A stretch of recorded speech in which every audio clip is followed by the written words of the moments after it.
أعوذ بالله من الشيطان الرجيم. السلام عليكم ورحمة الله وبركاته. الحمد لله رب العالمين. அல்லாஹ்வின் நல்லடியார்களே, இன்ஷா அல்லாஹ் இன்றைய தினத்திலே நாம் பார்க்க இருக்கக்கூடியது நபிகள் நாயகம் ஸல்லல்லாஹு அலைஹி வஸல்லம் அவர்களால் நேசிக்கப்பட்ட ஒரு நபித்தோழர். ஒரு முறை நபிகள் நாயகம் ஸல்லல்லாஹு அலைஹி வஸல்லம் அவர்கள் ஒரு போர் பயணத்திலே சென்று கொண்டிருக்கும் பொழுது அந்த போரை அல்லாஹ் வெற்றியும் கொடுத்து அதில் இருக்கக்கூடிய செல்வங்களையும் அல்லாஹ் அதிகமாக நபிகளாருக்கு கொடுக்கிறான். அப்போ அதிலிருந்து கிடைத்த செல்வங்களை அனைவரும் திரட்டி கொள்ளும் பொழுது நபிகளார் சஹாபாக்களை பார்த்து கேட்கிறார்கள், உங்களில் யாரேனும் காணாமல் தேடிக்கொண்டிருக்கிறீர்களா அப்படின்னு கேட்குறாங்க. அப்போ நம்ம இப்போது சராசரியாகவே ஒருவரை சந்திக்கிறோம்னு சொன்னால், அவரை அந்த நேரத்தில் குறிப்பிட்ட நேரத்தில் சந்திக்கிறோம்னு சொன்னால், அந்த நேரத்தில் ஒருத்தர் வரவில்லை என்று சொன்னால் அவர் எங்கப்பா காணமே அப்படின்னு சொல்லி நாம் ஒரு இடத்துலையோ அல்ல ஒரு நேரத்தையோ குறிப்பிட்டு சொல்லுவோம். ஆனால் இங்கே என்ன செய்கிறாங்கன்னு கேட்டிங்கன்னா, போர்க்களத்திலே இன்னாரை நீங்கள் யாராச்சும் சந்திக்காமல் இருக்கீங்களா, யாராச்சும் தேடுறீங்களா என்று சஹாபாக்களிடம் நபிகள் நாயகம் ஸல்லல்லாஹு அலைஹி வஸல்லம் கேட்குறாங்க. கேட்ட உடனேயே சஹாபாக்கள் இன்ன மனிதரை நான் தேடிக்கொண்டிருக்கிறோம் அப்படின்னு சொல்கிறாங்க. எங்களுக்கும் இப்படிப்பட்டவங்களை தேடிக்கொண்டு தான் இருக்கிறோம் அப்படின்னு சொல்கிறாங்க.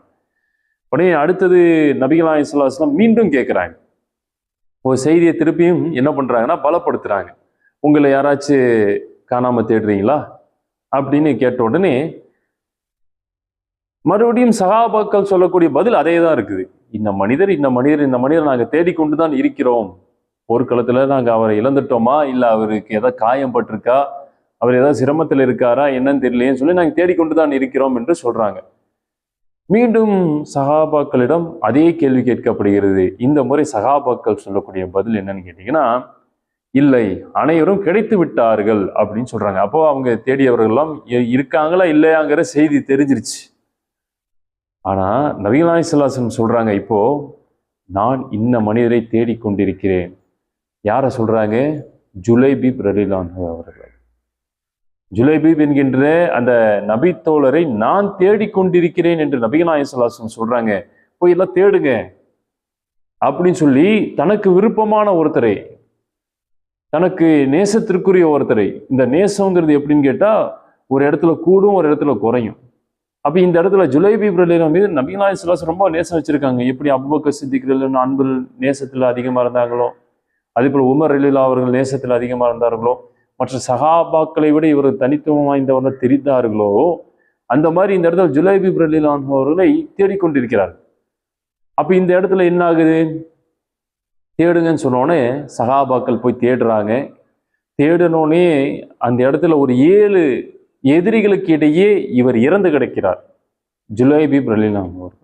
இது நபிகள் நாயகம் ஸல்லல்லாஹு அலைஹி வஸல்லம் அவர்கிட்ட சொன்னோடனே அவர் சொல்லக்கூடிய வார்த்தை, 7 எதிரிகளை கொல்லக்கூடிய சூழ்நிலையிலே அந்த எதிரிகள் இவரையும் கொன்று விடுகிறார்கள் அப்படின்னு சொல்லி ஜுலைபீப் ரலியல்லாஹு அவர்களை பார்த்து சொல்றாங்க, இவர் என்னை சார்ந்தவர், நான் இவரை சார்ந்தவர். இந்த வார்த்தையை நல்லா சிந்தித்து பாருங்க. நானும் இவர் வேற கிடையாதுப்பா, இவர் என்னை சார்ந்தவர். அல்லாஹ் எந்த மார்க்கத்திற்காக என்னை அனுப்பினாரோ அந்த மார்க்கத்திற்காக உயிரை விட்டாரே, இவர் என்னை சார்ந்தவர், நான் அவரை சார்ந்தவர் என்று 2 முறை சொல்றாங்க. இப்ப இந்த அங்கீகாரம் யாருக்கு கிடைக்கும்? இவர் என் நண்பர்ப்பா அப்படின்னு சொல்லக்கூடிய அங்கீகாரம் எல்லாத்துக்கும் கிடைக்கணும் இல்லையா? அந்த மாதிரி நபிகள் நாயகம் ஸல்லல்லாஹு அலைஹி வஸல்லம் அவர்கள் சொல்லக்கூடிய ஒரு அங்கீகாரம் கிடைக்குது.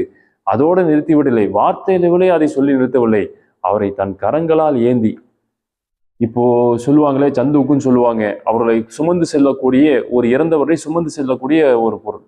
அப்போ இங்கே எதுவுமே இல்லை போர்க்களத்துல. நபிகள் நாயகம் ஸல்லல்லாஹு அலைஹி வஸல்லம் என்ன செய்தார் தெரியுங்களா? அவருடைய கைகளிலேயே அவரை ஏந்தி சென்று குழியை தோண்டுங்கன்னு சொல்றாங்க, தோண்டப்படுகிறது. அந்த இடத்துல அவரே இறக்கி வைக்கிறார். அவர் கைகளை தவிர வேற எந்த கட்டிலும் அவருடைய உடலுக்கு கிடையாது என்று சொல்லக்கூடிய அளவுக்கு இருக்கிறது. இந்த செய்தியில அவர் குளிப்பாட்டப்பட்டாரா என்ற செய்தியும் கூட தெளிவுபடுத்தப்படவில்லை. ஆனால் நபிகள் நாயகம் ஸல்லல்லாஹு அலைஹி வஸல்லம் அவருடைய உடலை கொண்டு போய் கபரில் இறக்கினார்கள் என்று சொல்லப்படுகிறது. என்று சொன்னால், ஒருவரை பிரிய மனசு இல்லைன்னு சொன்னா நம்ம அவர் கைகளை கூட விட மாட்டோம். ஒரு 2 நிமிஷம் பேசவாச்சுன்னு நினைப்போம். ஒருத்தர் கிளம்புறாரு, இதுக்கு மேலே பிரிய மனசுன்னா அவர் கையை பிடிச்சி சொல்லுங்க, எப்படி இருக்கீங்க, நல்லா இருக்கீங்களா, வீட்டுல எல்லாம் நல்லா, ஒரு ரெண்டு நிமிடமாச்சும் அவர் விட்டுறக்கூடாதே, அவர்கிட்ட பேசணுமே அப்படின்னு நம்ம நினைப்போம்.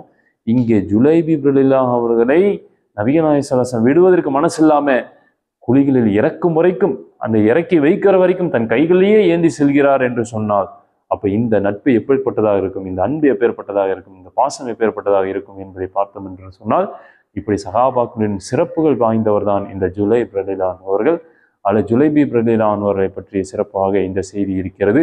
ஆகவே இப்படி நம்மளும் நட்பில் உடையவர்களாக இருப்பார்கள், அவரை நாம் தேடக்கூடியவர்களாக இருக்கிறோம் என்று சொன்னால், அது உண்மையாலுமே அவர் மீது உள்ள பாசம் அன்பின் காரணமாக நாம் தேடக்கூடியவர்கள் வரிசையிலே, அல்லாஹ் நாளை மறுமையிலே அந்த அன்பின் காரணமாக ஒன்று சேர்க்கக்கூடிய வரிசையிலே நாமும் அந்த அன்புடையவர்களுடன் இருக்கக்கூடியவர்களாக இருக்க வேண்டும் என்று கேட்டுக்கொண்டவனாக, அந்த ஏகர்வனை மட்டுமே பிரார்த்தித்துக் கொண்டவனாக இந்த உரையை நிறைவு செய்கிறேன். வாஹிர் தாவனான் அல்ஹம்துலில்லாஹி ரப்பில் ஆலமீன். அஸ்ஸலாமு அலைக்கும் வரஹ்மத்துல்லாஹி வபரகாத்துஹு.